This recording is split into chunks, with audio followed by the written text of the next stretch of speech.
Panginoon, wala po kami masasabi sa inyo kundi panay pasasalamat.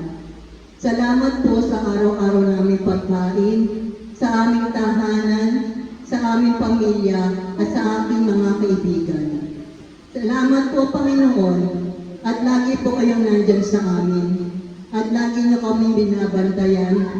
At salamat po, Panginoon, at hanggang ngayon, pinagagaling niyo pa po ako sa aking mga sakit, at sana, Panginoon, kayo na po ang bahala sa amin. Maraming salamat po, Panginoon.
Yes, Lord, natapos po kami magpurit, magpasalamat at humingi ng tawad sa iyo, Panginoon.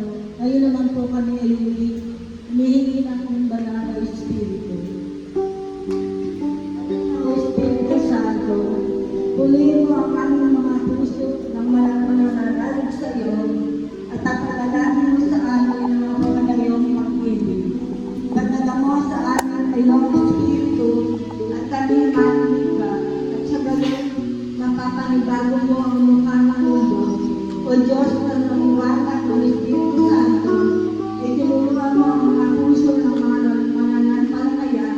Ipagkaloob mo sa amin ang Espiritu Santo at ibigin namin ang wasto at makatarungan sa tunay na mabalat sa kanyang mga pagkilos na makapagdulot ng ginawa sa aming loob sa pamamagitan ni Kristo ng aming Panginoon.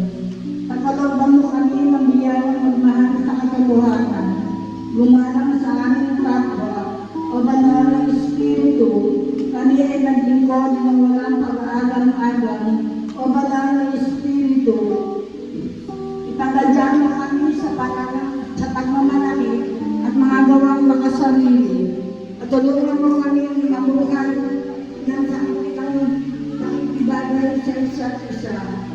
O banal na Espiritu, gawin mo kami mga tapat sa iyong mga aral. O banal na Espiritu, lalo mo kami sa pagkakamali at kasalanan. Ikaw ang Diyos na